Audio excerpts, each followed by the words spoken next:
कोई इस तरह के कोई प्रेत नहीं होते जो आपको खा जाएंगे। एक एनर्जी है, ऊर्जा है, उसका इम्बैलेंस है, असंतुलन है। जैसे संतुलित होते हैं आप, आपका मानसिक संतुलन ठीक होता है, आप स्वस्थ। मेरी ओर से परामर्श है कि वो इस तरह से अपनी यात्रा शुरू करें कि वो आनंद दरबार जब लगता है अमावस्या में, तो वही लोग जो दीक्षित नहीं हो पाए हैं, प्रक्रिया पूरी कर चुके हैं दरबार की वैदिक प्रक्रिया, लेकिन दीक्षित नहीं हो पाए हैं, वो पूरी दीक्षा के लिए सीधे सीधे भाग लेंगे। 10वें लेवल से लेकर के वो 15वें लेवल के जो लोग हैं, तंत्र क्रिया योग में दीक्षित लोग हैं, उनका सम्मेलन कल है और परसों हो, चाहे माँ का अभिषेक हो अथवा कोई ध्यान साधना का कार्यक्रम हो, कोई अनुष्ठान हो, उसमें उस समय अपने घर में दरबार से जो सिद्ध अगियारी मिलती जरूर जला लिया करें ध्यान से, ताकि आप दरबार से जुड़े रहा करें। उपाधि करते रहेंगे, उसी से तमाम कष्ट उनके जाते रहेंगे।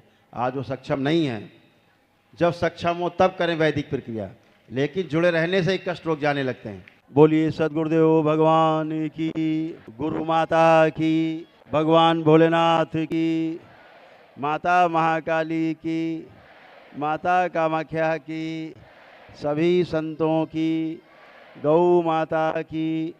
बोलिए सच्चे दरबार की, करौली शंकर महादेव धाम की, गंगा मैया की, माता महाकाली की, हर महा। इस ईश्वरी आनंद दरबार में आप सभी का बहुत बहुत स्वागत है। अभी ध्यान साधना के कार्यक्रम होंगे, सभी को मेरे साथ जैसा बताया जाएगा वैसा करना है, अपने अपने स्थान में बैठ करके। और ध्यान साधना में ही आपके तमाम कष्ट निकल के जाते हैं, तमाम मानसिक और शारीरिक कष्ट भी आपके जाते हैं। तो सभी लोग तैयार हो जाएं ध्यान साधना के लिए, जैसा बताया जाएगा वैसा ही करना है सभी को। सभी लोग अपने अपने स्थान पे बैठ जाएं। परिवार के लोग हैं, अगर नहीं संभाल पाते हैं तो इनको बाद में आश्रम में न आने दिया जाए। ऐसे लोगों की पहचान करके रखी जाए और दोबारा आश्रम में न आने दिया जाए। ओम। व्यवस्था बनाए रखें, चिन्हित रखें, जो कोई व्यवस्था भंग करे दोबारा से आश्रम परिसर में अंदर ना आने दिया जाए, घुसने ही मत दिया जाए। यहाँ अनुशासन में रहना ही स्वीकार है, जो अनुशासन तोड़े वो यहाँ दरबार में स्वीकार नहीं, और पागलों को लेकर के आना सख्त मना है। ओम। सभी लोग दोनों हथेलियाँ आसमान के ऊपर उठाएं, एक लंबी गहरी श्वास अंदर खींचें और ओम की ध्वनि का लंबा उच्चारण करें। और गहरी श्वास खींच के अंदर ओम। सद्गुरुदेव भगवान की, गुरु माता की, भगवान भोलेनाथ की, माता कामाख्या की, सभी संतों की, गौ माता की। बोलिए सच्चे दरबार की, करौली शंकर महादेव धाम की, गंगा मैया की, माता महाकाली की, हर महादेव। सुंदर ध्यान किया आप लोगों ने, बहुत सुंदर, बहुत सुंदर। स्वस्थ होने की दिशा में पहला बड़ा कदम बहुत ध्यान से किया आप लोगों ने ध्यान। ऐसे कितने लोग हैं जिनको ध्यान में बहुत आनंद आया? हाथ उठाएं, देखिए हजारों हाथ उठ रहे हैं, सबके उठ रहे हैं। बहुत सुंदर। इसी ध्यान साधना से आपके कष्ट जाएंगे, ध्यान साधना से ही आपके कष्ट, मानसिक कष्ट, रोग सब जाते हैं, सभी जा रहे हैं। बहुत सुंदर, बहुत प्यारे। एक बात का ध्यान ये रखना है, बैठे रहें अपने जगह पे, बैठे रहें, उठे नहीं, व्यवस्था में रहें, अभी बैठे रहें। बात पूरी सुन के फिर यहाँ से उठना है, पहले बात पूरी सुनेंगे। आनंद दरबार में शामिल होने के लिए अगली आनंद दरबार की जो तिथि है वह 19 मार्च है। अगले आनंद दरबार की जो तिथि है अगले महीने मार्च में, वो 19 मार्च को है। 19 मार्च को आनंद दरबार लगेगा, ईश्वरीय आनंद दरबार। उसमें आप सबका पुनः स्वागत। अपने घर में रह करके भी ध्यान साधना जैसे भी कराई गई है, ध्यान साधना करते रहें। रविवार मेरे द्वारा जो ध्यान साधना कराई जाती है प्रातःकाल 10 बजे, उसे ज़रूर करें। और आनंद दरबार में भाग लेने वाले लोग, अभी जिन्होंने कोई प्रक्रिया न की हो, केवल दरबार में भाग ले रहे हैं, वो लोग मंगलवार के संकल्प में रात को 9:30 बजे जो संकल्प होता है, 9:15 साढ़े 9 के बीच में, उसमें भाग लें। और जो एक दिवसीय अनुष्ठान कर चुके लोग हैं वो शनिवार को ध्यान साधना के कार्यक्रम में और संकल्प में भाग लेंगे। ये भी ध्यान रहे, जब भी आप दरबार के किसी लाइव कार्यक्रम में जो मेरे द्वारा कराए जाते हैं, हम लाइव करते हैं कार्यक्रम, चाहे रुद्राभिषेक हो, चाहे माँ का अभिषेक हो, अथवा कोई ध्यान साधना का कार्यक्रम हो, कोई अनुष्ठान हो, उसमें उस समय अपने घर में दरबार से जो सिद्ध अगियारी मिलती जरूर जला लिया करें ध्यान से, ताकि आप दरबार से जुड़े रहा करें। इसको ध्यान रखें। जिन लोगों ने अपनी अर्जी ना लगा पाई हो, अपना आराम से दरबार में अर्जी लगा देंगे अपनी अपनी सब लोग, और बंधन जरूर धारण करेंगे कमर में। जिन्होंने ना लगाया हो, परिवार के और सदस्य हों, उनको बंधन जरूर लगाएं, ताकि गंदगी बंदी रहे, धीरे नष्ट होती रहे। इस बात का ध्यान रखें। आनंद दरबार इसलिए कि जो लोग सक्षम नहीं बीच में, वो लोग जुड़े हैं, आते रहें, जाते रहें, दरबार से जुड़े रहेंगे, ध्यान साधना के कार्यक्रम, संकल्प आदि करते रहेंगे, उसी से तमाम कष्ट उनके जाते रहेंगे। आज वो सक्षम नहीं हैं, जब सक्षम हो तब करें वैदिक प्रक्रिया, लेकिन जुड़े रहने से ही कष्ट रोक जाने लगते हैं। ये आपको समझ में पहले दिन से ही आने लगता है। तमाम बच्चे बच्चियां आगे बैठे, तमाम बहुत पेशियां ले रहे थे, लेकिन वो सब शांति, आनंद है। आनंद दरबार में है, इसलिए शांति है। आनंद दरबार में जुड़े रहेंगे, इसलिए शांति रहेगी।